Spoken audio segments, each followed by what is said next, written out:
good morning. My name is Kerry Hallard. I'm the Chief Exec of the Global Sourcing Association, and welcome to the GSA's Open Talent Forum.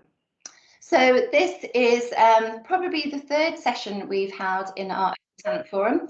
So we kicked off with a big global event on the subject of open talent and did all the positioning there about how we do firmly believe that open talent, whether you call it crowdsourcing, whether you call it gig, whatever terminology we're using, and we're working obviously on defining a common language set for the GSA, but whatever you call it, we certainly believe it's going to be a massive game changer for the outsourcing industry and have massive impacts on the service providers, but also the enterprise customers. So we've set up this Open Talent Forum to actually discuss, you know, what the future of the industry looks like and what we all need to be aware of so that we can embrace open talent rather than see it as too much of a challenge.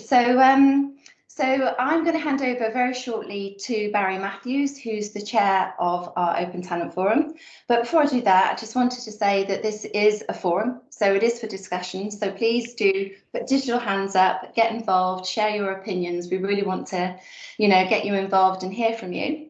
And secondly, I don't know if you've seen it, but the GSA is currently going for council elections, and we would absolutely love to have more people getting involved in steering the direction of the industry, and we particularly need a vice chair to help Barry on the open talent agenda. So if anyone's interested in finding out a little bit more about what that means on coming on board at the GSA Council and working alongside Barry, myself, and Joel Walker. Joel's also, give us a wave, Joel. Joel's also on the GSA Council. Then please do get in touch. I'm going to put my direct email address in the chat box. But we can all assure you that working on the GSA is hugely rewarding, isn't it, Barry? And a lot of fun, isn't it, Joel? Yes, excellent, wonderful. So yes, please do consider it if you've got time to give back to the industry. Right, without further ado, I'm going to hand over to you, Barry, to do an introduction to yourself and obviously an introduction to George, who is our guest speaker today. And thank you very much for joining us, George. Thank you. Excellent, over to you. Thanks, Kerry, and good morning, everyone. Great to see so many people join us today. This is the third one in our series. And it's probably been more intimate previously, so we got slightly bigger numbers, which I think is down to George Gallant joining us, who's been obviously a bit of a draw. So, but delighted to continue the conversation. I think it's a really exciting topic, i.e. the rise of open talent and human cloud models, and their positive and potentially disruptive impact on the world of outsourcing as we know it. Just in case you guys don't know me, so as Kerry says, I'm Barry Matthews. I run a consulting company now called Resource, and we help enterprises to access the world of the human cloud and set up talent ecosystems and blended talent models and help them to overcome some of the challenges that I'll talk about in a second with big enterprises being able to access these new models. I also run a sourcing advisory business called Work Futures. I'm also working with Mark Brooks Lewis on LavaSource HR. I'm a non-exec director on another talent platform called Brilliant Minds, which helps people with neurodiverse talent access the world of work. Do lots of other things as well. So really passionate about this topic. So there's two of the worlds that I've worked in for years, outsourcing and now the human cloud coming together. So the whole idea of this session is it's a discussion. I'm not going to get everybody to introduce themselves because I think it will take us too long now. But before you chime in, and please do chime in, I want it to be a debate. Just please just explain who you are for everybody else's benefit.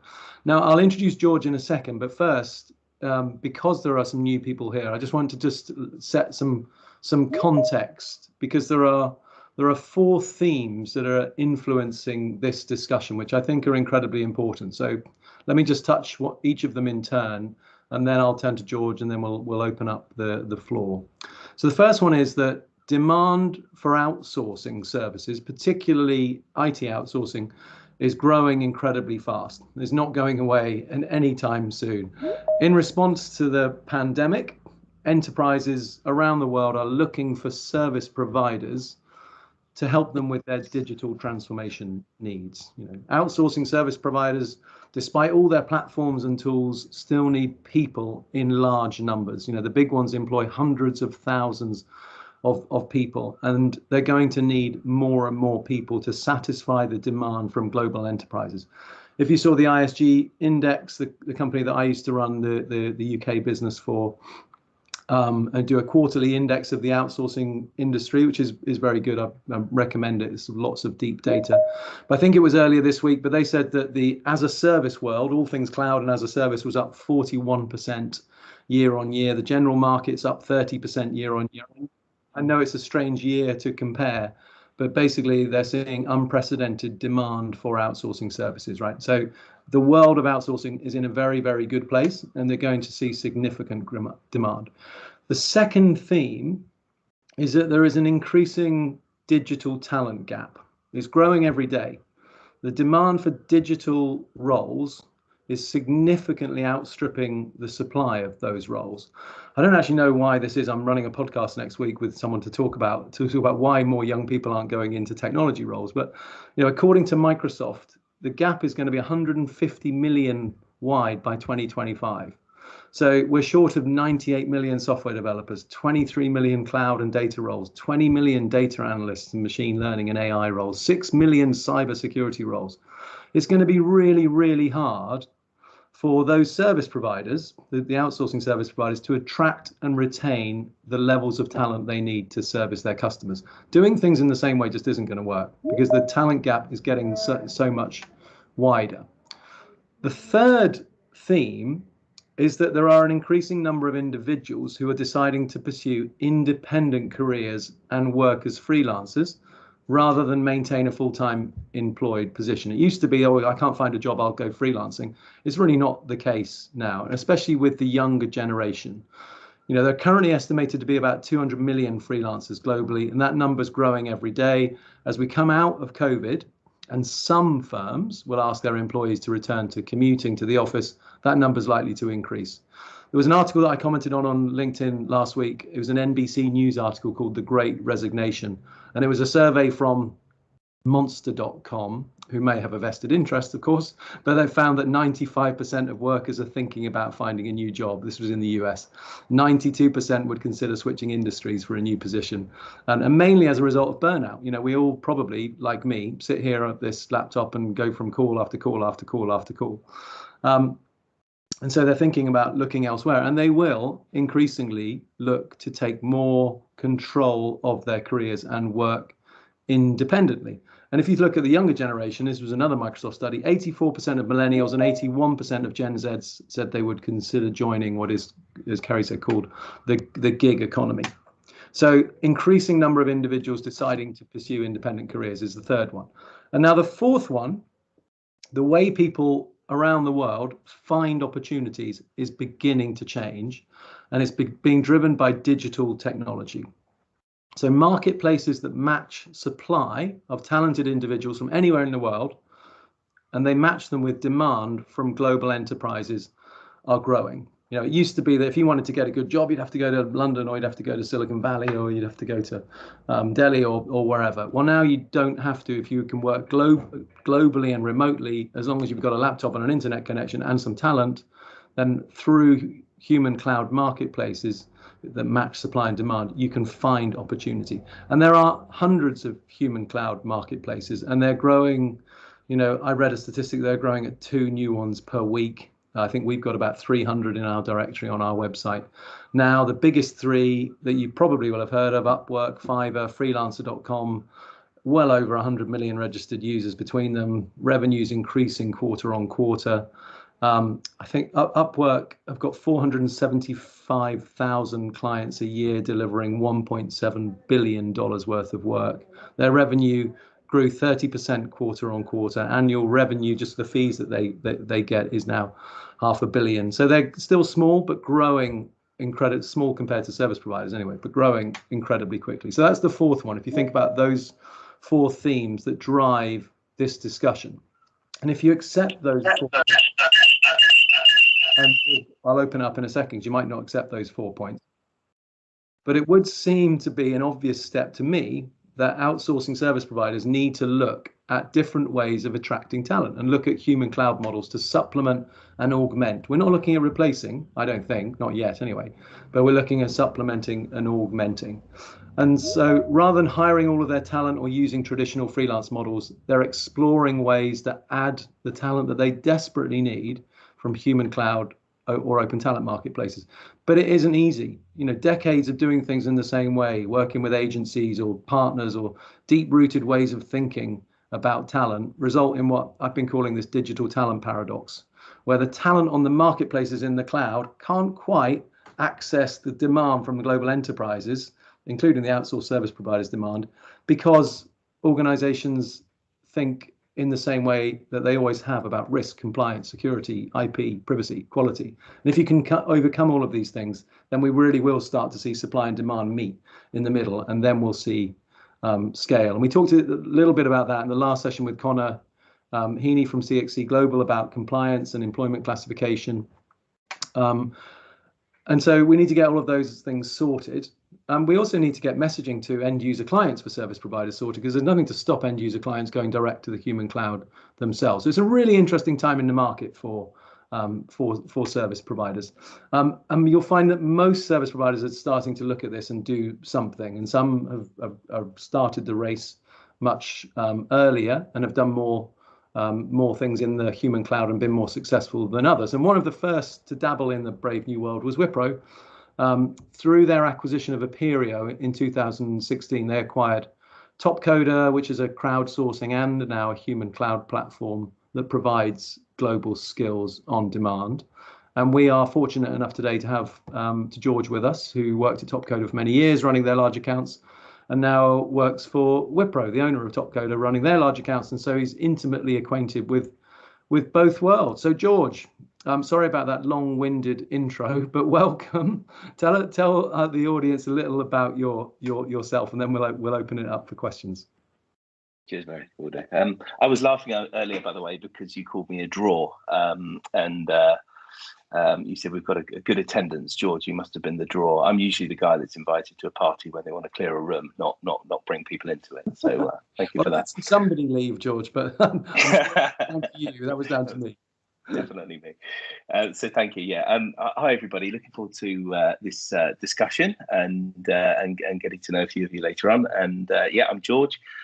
So I started my career in the 90s in resourcing, so hiring contractors, several hundred for customers. And so in the 2000s, I got into consulting and outsourcing. And then, as Barry said, I joined Wipro about 4.5 years ago. And I was doing outsourcing at the time, and I came across these guys, Topcoder, down the corridor, and sort of heard a few stories about what they've been doing. And that was it for me. I had to join them. So I was seconded there for, it was supposed to be a year, and I ended up well outstaying my welcome. I was there for about 3 years, helping customers to embed, absorb, embed and scale this new way of working into their organizations. And it was hugely fascinating. And as Barry touched on, the whole crowdsourcing open talent platform within a service provider, this being Wipro, was kind of unheard of then. It was about 3.5-4 years ago when the then CEO of Wipro, Abid, purchased Aperio, and they kind of didn't know what to do with this thing. This is crowdsourcing. This is kind of against what we do. And Abid, very forward thinking, that industry, certainly the offshore providers hadn't really disrupted their model for sort of several decades, and they hadn't need to. There was huge growth in that business. But of course, as we got to sort of more recent times, automation needs to start replacing business process outsourcing, and crowdsourcing will start eating away at traditional models of development. So it was quite a forward-thinking thing for Abid to do, to roll out as part of Wipro. Because as I say, it's kind of like, the crowdsourcing model is, how do we do more with less? Whereas the traditional service providers are, how do we sell you more people? So And as I said, in a way, George, that they've all been chasing this non-linear growth, right? How do we grow our revenues and improve our profit margins without increasing headcount, which is why they've been looking at automation and AI. And I thought it was a really bold move from Wipro to try to do that by having 1.6 million people now who aren't on your books, aren't a fixed cost, but you have access to provide services to your clients. Absolutely, Barry. And the bold as in Abid was saying to Mike Morris, the CEO of Topcoder, my moonshot is doubling Wipro without having to hire anyone. Yeah. And we're talking 180,000 plus, team of people, 8 billion revenues, doubling that without hiring anybody. And so bold statements aside, it's the way the market has to go. Barry, you touched on 150 million people, by 2025 and hundreds of thousands of more digital skills. Barry, do you mind if I touch on a question you had earlier, which was why isn't there enough people? Why aren't there enough skills for us? And my point of view on that is similarly with some of the traditional engineering companies, for example. Let's say a transport company that has 20,000 engineers. They have the same problem in that the engineers are retiring faster than the people can be trained up into. And if you look at IT and if you look at technology, there's that whole 80-20 that's been banded around for a long time. We're always spending 80% of our money keeping the lights on, and we're spending 20% of our budgets improving. Well, if most of the workforce, let's say 70-80% of them, are still working in that traditional capacity, the old way of working, the old technologies, the traditional technologies, then there's no way that the new blood can come through, the digital skills can come through in time and make up that balance. Yeah. So I think we're facing, we all know we've had a skills crisis since the 1990s. I mean, when I was selling contractors, it was the same thing. But I think this thing's going to blow up. I really do. We're all talking about it today, and there's a great number of people on this forum discussing it today. This will just get bigger and bigger and bigger. There's an article in the Times this morning, actually. I mean, that was talking about Brexit as well as this new, way of working with people wanting to work remotely, resulting in talent shortages in the UK specifically, in all sorts of sectors, and saying how it will impact the UK economy unless we can address it. Already is, but in a big way. It is a big challenge. Can you just talk to me a little bit about what you described as crowdsourcing? Which and I know the Topcoder model very well, but just explain it to everybody how crowdsourcing works versus the Upworks and Fivers and freelancers and others that I've mentioned. And maybe I can just steal your thunder because there are three ways of thinking about it, just to save time, and then I'll ask you to explain the Topcoder model. The way they traditionally, I think about human cloud platforms is a direct relationship with a freelancer, right? So I can go on to Upwork, say I need 10 software developers, and Upwork will match me with 10 software developers. Then I get to know the individuals, and they'll work for me as I might never meet them, but I'll work for them digitally. And that's probably the traditional way. You think, I need something, I'll go and find a skill to do it. And that's probably the largest sector of the human cloud market. The second one is more of a managed service, if you like. I need a service from a platform, the Uber model, in that you want to go somewhere by car, Uber matches you with a freelancer to do it. So if you look at distributed.com in the UK, doing really well now, working with freelance workers, they'll build you an app or move your services to the cloud, and they do it with a distributed freelance workforce. Turing.com that I've talked about lots, 180,000 people on 0 hours contracts, only get paid when they work. 180,000 of the best engineers in the world, they'll deliver you a service. Gigster deliver you a service. So that's another way of thinking about human cloud. And then you've got crowdsourcing, and there are lots of different ways of doing crowdsourcing as well, but you want something done, and it might be I did the resource logo using a crowdsourced service called 99 Designs, where we set up a competition, and for a fixed price we suddenly got 20 logos back, and then we did a bit of messaging between one and the other, chose 3 that we liked the look of, and then a bit more refinement. Within a week, for a couple £100, we had the logo that we were happy with, all just sent to us. So that crowdsourcing model is the model that Topcoder has done pretty well out of over the last 20 years, but you have now changed the model slightly by introducing talent as a service, which is more of the first model I talked about, a direct relationship. But George, could you just tell us about the crowdsourcing model that Topcode have, and then the talent as a service model, and how those two have worked? Yeah, sure. And I guess probably the biggest difference between the traditional Topcoder traditional to Topcoder, but not traditional to the market, but the mainstay crowdsourcing element of Topcoder, which Barry said has been going for a couple of decades.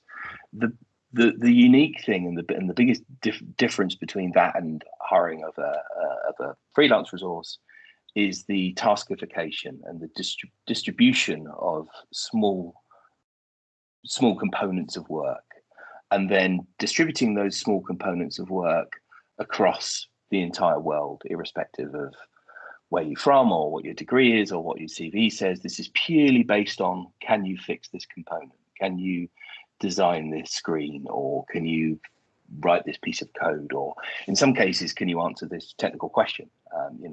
Crowdsourcing can be, how would you go about this problem? And give me white papers type thing. So it's the breaking down, it's the taskification, and it's the distribution of small components of work across every country, irrespective of who you are. And then the competition element is, how do we motivate these people? Usually with cash. When Topcoder started out, it was more about who's going to be the top programmer rather than who's going to earn the most amount of cash. It was CV jewelry and badges but as this thing grew and as more people came onto the platform, compensation became more and more prevalent to people, because they started actually earning their careers on the platform. They actually started being able to pay their bills and pay their mortgage on the platform. So over the years, this has evolved, and so we have, how do you motivate these people? Number one, how do you attract them? Because they're working on their own nickel, right? They're opting in to compete for this small component. And the more the competitions evolve, the more people are using it, the more work, the bigger the user base. And this has grown to over 1.5 million. And I guess the key one for me really is not just how many millions of people you've got on your platform, or how many people are registered with you that want to provide their skills, however, whether it's through competition or through staff augmentation. For me, I think the magic is, how do you keep these people switched on? Who are the people that switched on yesterday? What workforce do you have available to you tomorrow?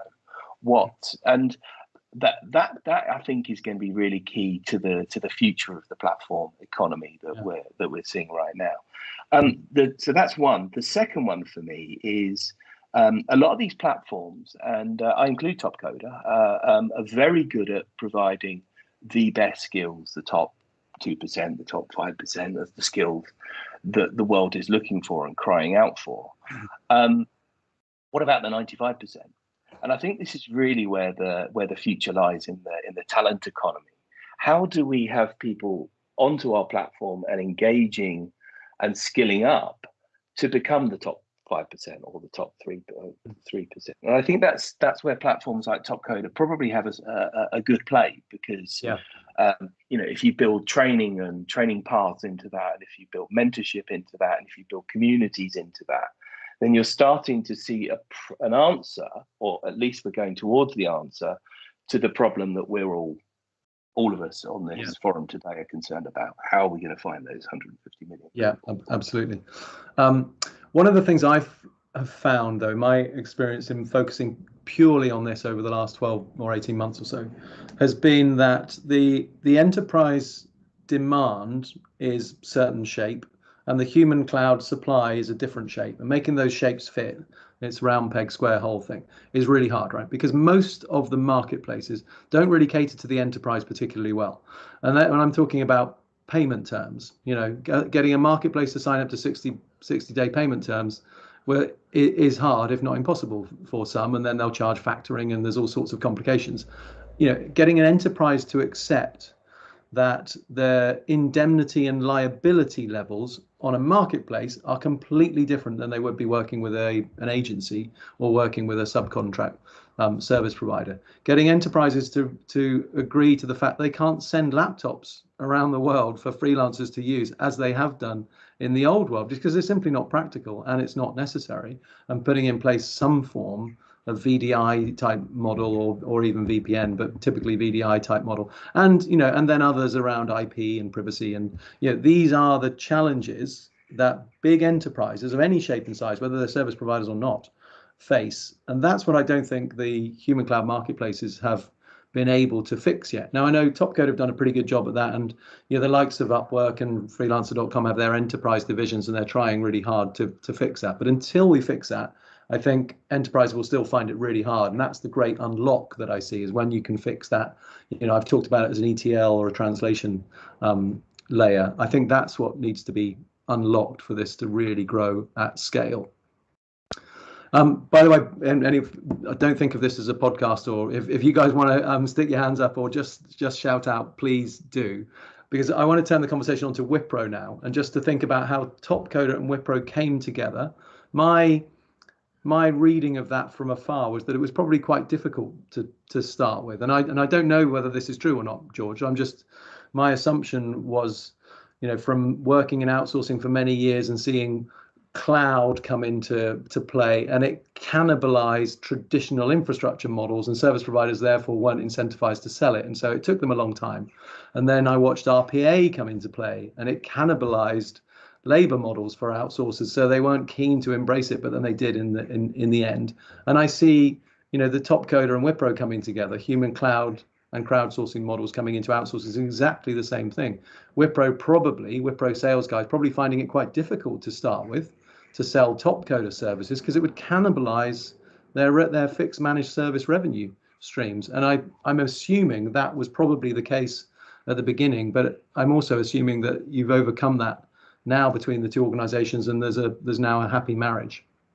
Yes and no, Barry. I think there's two elements to this. I think there's the taking the crowdsourcing or open talent delivery to customers as another way of working or another service line. And then the other element is, how do we drink our own champagne here? How do we consume crowdsourcing as part of our delivery model? And watching these two things play out has been really interesting over the last 4 years. As the Topcoder sales guy for the last sort of few years within Wipro, one of the biggest resistances, not just this is completely different, this is crazy, this is not how we sell, this is not how we do things, but also financially, it's not necessarily the biggest catch for a large service provider as a standalone offering. For example, we're still in our infancy. We're still talking sort of high hundreds of thousands, low millions. There were customers that I was working with that were like, let's try this out, and they were after 3 months, 6 months of going, wow, this is incredible, we're still kind of, when I say only investing hundreds of thousands per quarter, or my biggest customer was investing $1 million per quarter. And when you look at some of the larger service providers and the sales teams within those service providers, sometimes you're looking at people and organizations that are used to selling hundreds of millions of contracts. You've got these two contrasts of two different things happening. So that was a challenge. Less so when we started going with our Wipro sales teams into customers, and there was the usual beauty parade of, how many 100,000 people have you got, and how many SAP practices have you got, and whatever the opportunity. The differentiator of having the crowdsourcing offering was particularly in the digital led pursuits, were really helping Wipro to win deals, and because of the ability to switch on the 1.5 million. So there was that element, and so we did see this being to us and myself and my Topcoder colleagues at the time were kind of being brought to every single customer. I've never met so many CIOs in 6 months. In my first 6 months at Topcoder, I met more CIOs than in the 20 years previous combined selling traditional services. And that's because incredible. it's a shiny new thing they were interested in, right? It's like, wow, holy wow, how are NASA using this? Please come in, tell me. But then when find out it's really hard actually to implement it at scale, right? As I was saying, is that correct? And therefore God, it's too hard. I've got other things I need to be thinking about. Yeah, the amount of times we would have a CIO say to his or her senior team, "Go do this. It's incredible." And then, well, number one, you're into sort of discussing the Christmas menu with the turkey kind of territory, because you're fundamentally telling people to rip up their way of doing things and try something completely different. So there's that element of it too. But I think the bigger challenge really was. How do we embed this into our way of working? How do we embed this into our software development lifecycle? How do we get code out of Crowd into Git? How do we, And back to a comment you made a short while ago, Barry. Every customer is different. Every company's way of working is different, and I think there will be there's going to be a platform economy that coexists together, and it's going to be organizations like yours and GSA that are going to help customers really stitch this together for them. Sorry, I know I'm talking a lot, but just on the second element of the Wipro Topcoder acquisition, which was consuming it, drinking your own champagne. Now that's been really interesting, because one of the things that Abid did first with Topcoder was they built a Wipro version of Topcoder. So they dropped a version of the platform, put all the fences around it, and called it Top Gear, which was exactly the same process: taskification, competition, ranking, rating. Everything that Topcoder does was done within Wipro. And to put that into numbers, I think I do know the answer to this. Topcoder ran 15,000 competitions last year. So there were 15,000 tasks or challenges that went out to the public community. Wipro put 25,000 competitions out within Wipro. So this is really interesting, because what we're now seeing is the power of the crowd, or the taskification, or the competition model within an organization, and the numbers speak everything there. Yeah, just to clarify that, because I do think that's a really interesting point. So Wipro used exactly the same model, presumably a white label version of the Topcoder platform, within their 180,000 employee base, right? They didn't break out into the crowd. They used it across their own employee base, so that you could break down, you could put a challenge up there, the brilliant people who work for Wipro could respond to that challenge, then it could get reaggregated and delivered. So it's the exact same principle, but within your internal employee base. Yeah, makes a lot of sense. Exactly that. So now the customers, so to speak, are probably more your delivery experts within Wipro than as much as they are the salespeople, going out and taking it to customers. But the numbers speak for themselves. 115,000 competitions going out to the public crowd, and 25,000 within Wipro. That's showing us how much Wipro are using this as their delivery mechanism, whether that's to accelerate a project, or whether it's to overcome skills problems, or whether that's to increase the margin we've seen on. I find that really interesting. We're doing some work with you may have heard of a company called Wazoku and Innocentive. Wazoku acquired Innocentive last year, and they run innovation challenges for organizations and access both private and public crowds of individuals to provide input into innovation topics. So if you're using Wazoku, and you're the John Lewis Partnership, for example, who use Wazoku right now, across their 100,000 partners, they can suggest ideas for improvements and innovations, and they're all tracked through the platform, and then when they're put in place, they're monetized, and you can track the business case and what have you. And what we're doing with Simon and the guys at Wazoku is targeting that at the outsourcing market, because every outsourcing service provider, when they do a deal, will say innovation is so incredibly important, and we'll put 3% of our annual fees into an innovation pot, and we'll do it together, and then generally nothing really happens. There might be a spreadsheet tracking something somewhere, and I'm not saying that's with every service provider, but in my 20 years I've seen that a lot.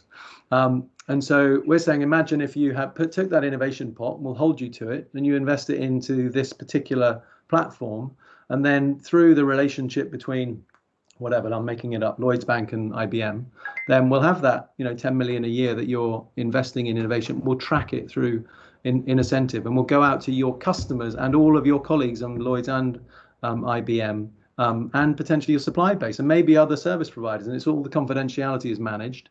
And then we'll get some brilliant ideas, and we'll Dragon's Den style them, and we'll turn some of them into implementations, and we'll track them and do it all in a very, very managed way, so you can see the return on your investment. And I think, again, it's another example of those human cloud and open innovation models being brought into the outsourcing world. So yeah, a great point that you made there. Let me open it up. Anyone else, any thoughts on what we've been discussing so far for the last 40 minutes? You're all unusually quiet. Any experiences of it, good or bad? George, a question to you, if I may. You talked about the embedded processes. Can you expand a little bit about how that has worked in your experience? Because I get how you can do the coding of modules and all of that. But actually, when it comes to reality, you're going to put those into live systems at some stage, and it needs ongoing support. And that's the bit I'd like to learn a little bit more from you about experience in that area.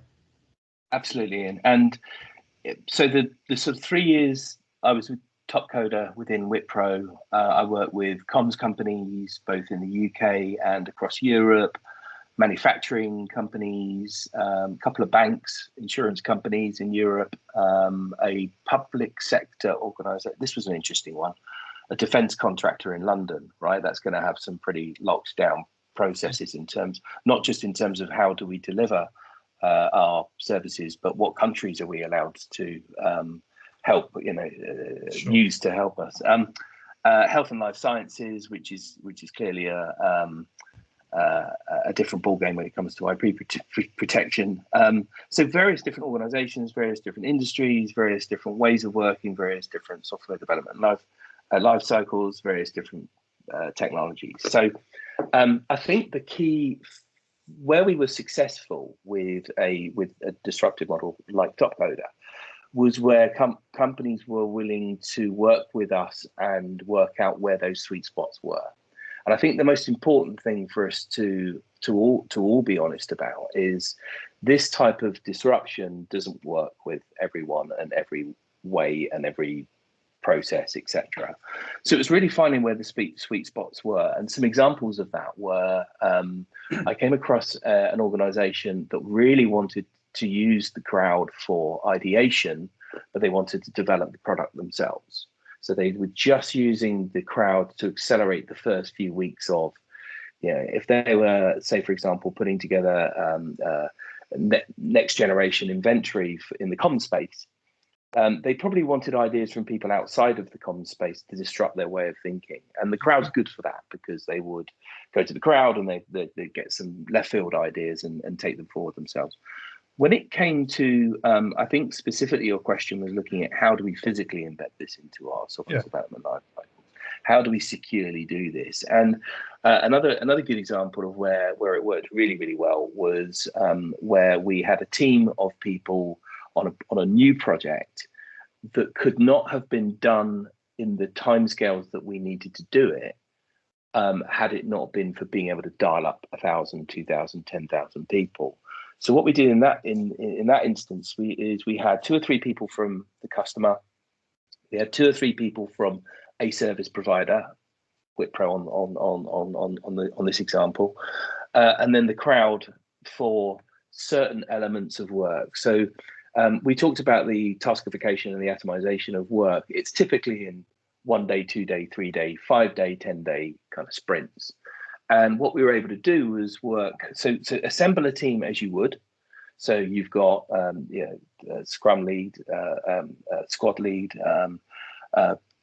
agile coach, you're doing your daily stand-ups, however which way you want to deliver that project, and then insert crowd tasks or competitions into that process. So every one example I'll give you is a data science problem, a big data science problem that required lots and lots and lots and lots of forecasting models all bundled together.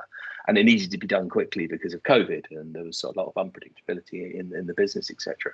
So we assembled a team, and then every 2 weeks we would burst into the crowd for a 10-day challenge, and we would have hundreds, sometimes thousands of data scientists cracking at this problem or this part of the problem.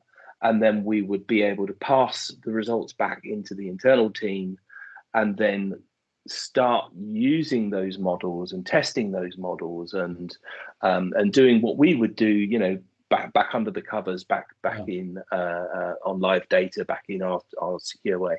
So we were privatizing what we needed to get out to the crowd from a data perspective, and then, you know, every 10 days we were getting all of this innovation back, and then the internal team were doing the last mile activity. And George, I think that's a very misunderstood part of crowdsourcing and open talent generally, that you have that abstraction layer. Topcoder provide what they call co-pilots, architects, you know, security experts, who are all custodians of the data and the code that's received from the crowd.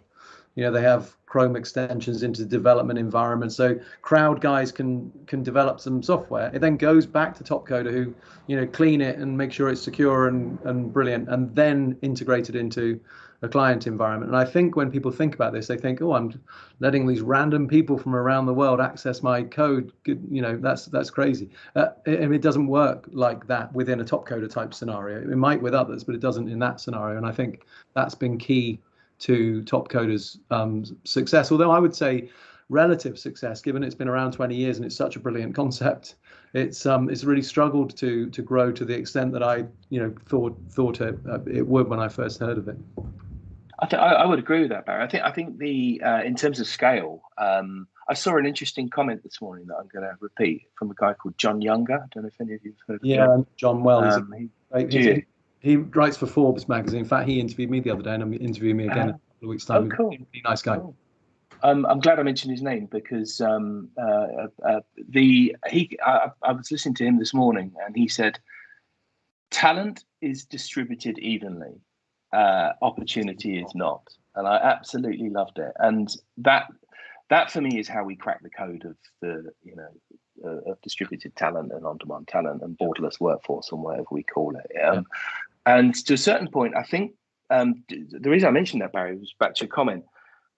Topcoder was kind of decades ahead of their time because they weren't trying to fix this problem, because it wasn't a problem in those days. It was how do we, you know, how do we build a technical workforce without having to hire an office in every country of the world. These were people who had bought, grown, and sold software development companies, so they were trying to predict the future, but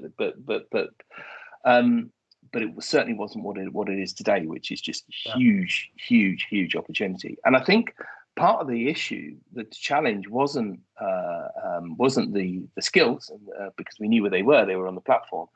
It was the opportunity. So it was that side of the problem, of the supply chain, so to speak.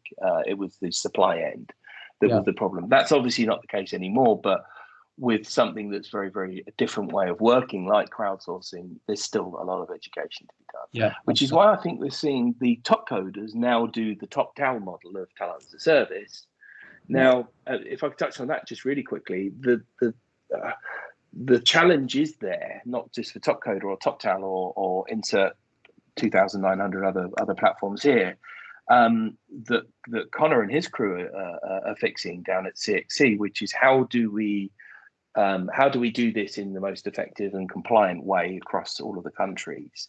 I think that's still going to take a long time for the platforms to iron out, and whoever starts winning this race will be the people that can stay on top of that. But for me, the talent as a service, the magic in talent as a service is casting the net out for something completely radical and new, and getting all this innovation back, and then reaching out to individuals and hiring them.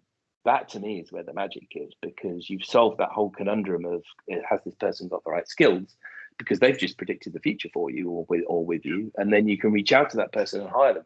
And guess what? Because you've cast the net out to all these different countries, you're going to be quite pleasantly surprised at most of the rates that are being offered. You know, I had some guys and girls in Eastern Europe cracking, and they were really up there in terms of data science. They were blowing teams away from Infosys, Wipro, and clients. And then when it came to negotiating with them, it was like, wow, okay, that's your rate. It's fantastic. And they're very happy with that rate because obviously they're from a local. So for me, I think, you know, being able to blend those two models together is really powerful. Yeah, I agree. Kerry, I saw you raise the hand. Yeah, I think George was just beginning to touch on it. I can't get my head around the commercials of all of this. So you gave the example about going out and getting the views of loads and loads of data scientists, and then getting their ideas and then developing their ideas. How do the commercials work? You know, people aren't going to carry on giving all of their ideas for free, and then how do you then package it up and give it to the enterprise customer at the end?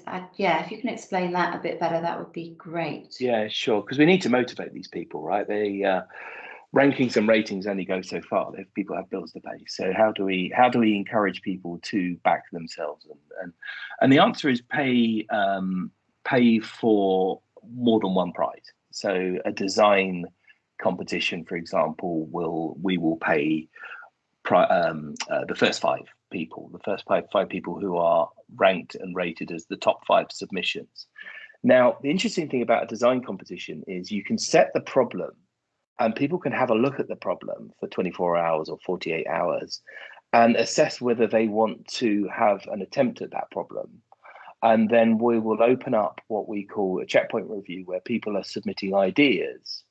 And let's say, for example, 30 people submit their ideas. We will rank them 1 to 5 or 1 to 10. And the prize money is for 5 people. And we will provide feedback to anybody who has submitted an abstract or an idea. So everybody gets to see each other's feedback. They get to learn, which keeps them engaged. They get to pick up new ideas, which keeps them engaged. But more importantly, they can assess whether it's worth them continuing to back themselves for the next day or 2 days or 3 days or however long it is, i.e. they get a good idea throughout the process how well they're doing.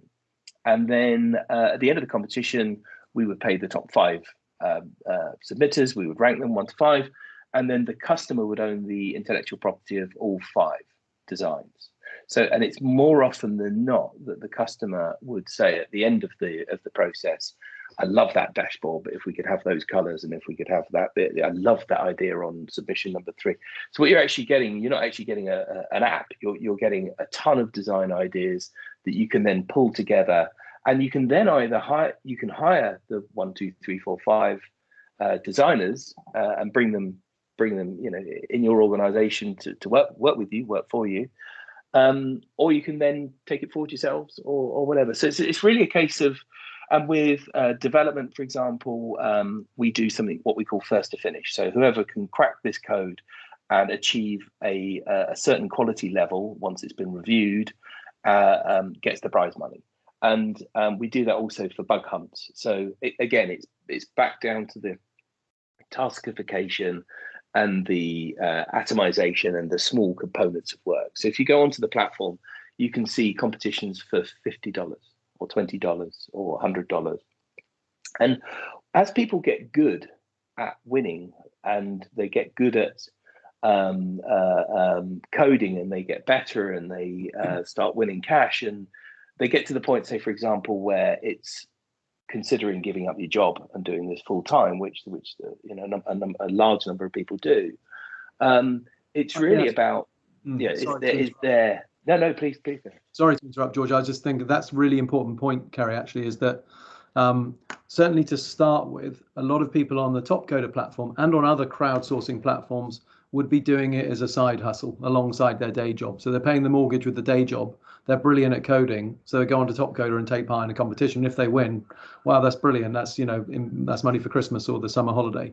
As they get better at it, then over time, they've seen more and more people. And I interviewed one of them on our podcast, Alex, who just became a professional Topcoder, basically, because he's so good at winning competitions. Like being a professional athlete, you go from one competition to another knowing you're probably going to win a few grand because you're very good at coding.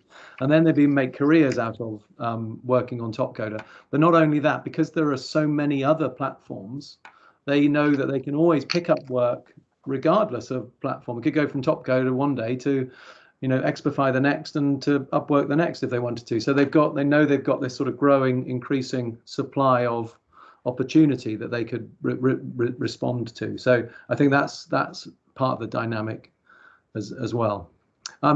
Steve, I saw your hand was up. Steve Wellbeloved. Yeah, thanks, Barry. I work for Cognizant, and George, very interesting to hear your background on how you've utilised Topcoder within Wipro. We've been looking at what does open talent mean and how we can perhaps use it more within Cognizant. And I think the use case was more around how we augment existing recruitment, either permanent or contractor resource, and running into the problems that, as Barry mentioned, around levels of risk, indemnity, liability, contract with the freelancer, very different maybe historical ways of thinking of how this works, very set in their ways and not open to things. Would I be correct in thinking, Jules, that you've kind of used it much more arm's length? So you've kind of used the crowd version of the open talent and actually sourced ideas from people, almost shielding them from having connectivity to Wipro systems or client systems. Would that be a fair assessment? A majority, I would agree. Yeah. Yeah, because I think that kind of, and I think the second part of my question really, and just an update for the call, is that with that in mind, I know there's different ways in which that can be addressed. Is it then turns to your current MSP or your MSPs that are there in the organisation that provide those levels of finding contractors, finding people. They are now having access or accessing some of these open talent platforms to give them much more broader reach into finding people around the world. And I guess a train of thought really is, do organisations like ourselves and others, utilise that existing relationship where some of that liability and indemnity and some of those other things are actually taken by the MSP wherever they go and source the individuals from. Yeah, I guess, as with everything, it's cost versus risk. And I think we touched on earlier, there's going to be a number of different platforms and service providers in this talent war in the future. And I think certainly from my perspective, it's kind of it's not trying to rewrite the book, but it's trying to take new elements of the platform economy and bring them into your organization. So for example, if an MSP has a low, if there's a way you can protect the risk at a lower cost than an MSP, I'm not sure what MSPs charge in terms of the fees, percentage or whatnot, but if you can componentize what an MSP is providing you with the platform economy and do it better, faster, cheaper, then great. I guess the emphasis is on risk here. Now, one of the things, as I said earlier, that I found is really productive out there in the platform economy, happened to be Topcoder for me, was casting the net. However, problem statement, competition, task, bit of cash, whatever it was, finding that nugget. And then onboarding that nugget of skill.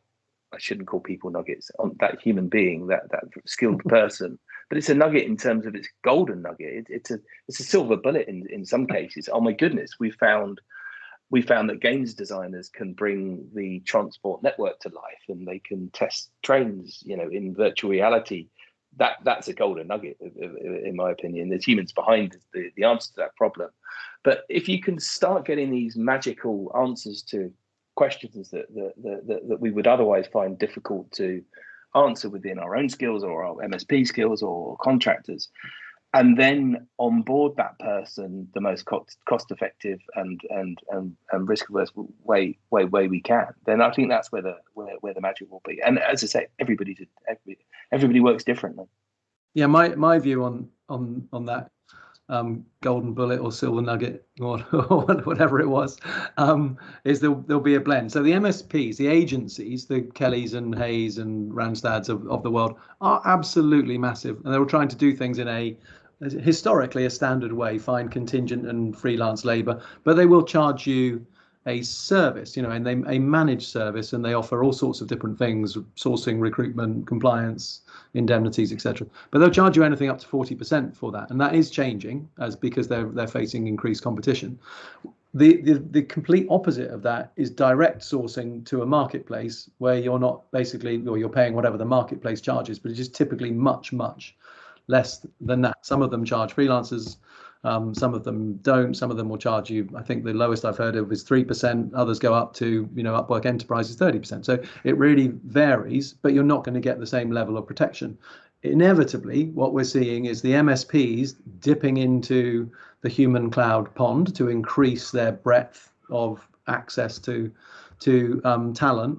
And we're seeing the opposite, the human cloud platforms, the large ones like Upwork, try and breach into the MSP type territory and start to provide managed services because they've got 50 million people on their platform and they know that enterprises want risk and etc. But it's early days. But we're going to see both of those happen. I'm pretty sure we'll see agencies start buying human cloud platforms, and we'll see more and more of the human cloud platforms start to provide agency level services. So I think it's going to be a really, really interesting dynamic. So we've only got 2 minutes left. If I can just give you my vision for what I think is going to happen, and I'm, in the land of the blind, the one-eyed man, and all of that type of stuff. Who knows? But I believe that outsourcing service providers will begin to use human cloud models to augment their workforces at increasing scale, and they'll pick their low-hanging fruit. They'll do the internal, platform work that they could do, their internal non-client-facing stuff first, and they'll prove that it works. But then they will expand that into using freelance talent via the human cloud to deliver services to clients. And clients will become increasingly okay with that because they've become more familiar with doing it themselves. So service providers will have to have something which is very, very different and value adding to be able to convince customers not to just go direct to these human cloud platforms. And I think that model lies in what I've been calling open talent ecosystems. So I think service providers will become, and let's say it's a Wipro, for example. Wipro will become an orchestrator, like a remember the days of Siam, like a talent integration and management layer, a TIAM layer, over a number of different marketplaces. So if I'm a client, I might go to Wipro knowing I've got access to 180,000 people, but also knowing I could also gain access to potentially millions of people through a center of excellence that enables me to access people from Upwork and Topcoder and Experfy and Juno and whoever, right? Doesn't really matter, but doing so in a secure and compliant and confidential and managed way. And that center of excellence model, I think, will end up being the future of outsourcing. It'll take quite a long time, but it'll be done using AI and digital technology. But you won't just go to Wipro to access Wipro's employees. You'll go to Wipro to access a pool of potentially millions of qualified people, all able to supplement Wipro's services as and when you need them on demand. And I think if we can deliver that vision, that's super exciting for the industry. Wow, I sounded quite eloquent there, didn't I? Right on at 10:30 as well. So great. More, Barry. Thank you, everybody. Huge thank you for joining us. Hopefully you enjoyed the conversation, and we'll come back again next month. If you've got any ideas what you want to talk about next, then please let us know. Drop Abby a note, or Kerry a note, or me a note, and please stay involved. Big thank you to you, George. Great conversation as always. You're so knowledgeable on these two specific subjects and lots of other subjects as well, obviously, but particularly the intersection between outsourcing and human cloud. I thought it was really, really interesting. So thank you very much. Thanks, Kerry. Thanks, Abby. Great conversation. See you next month.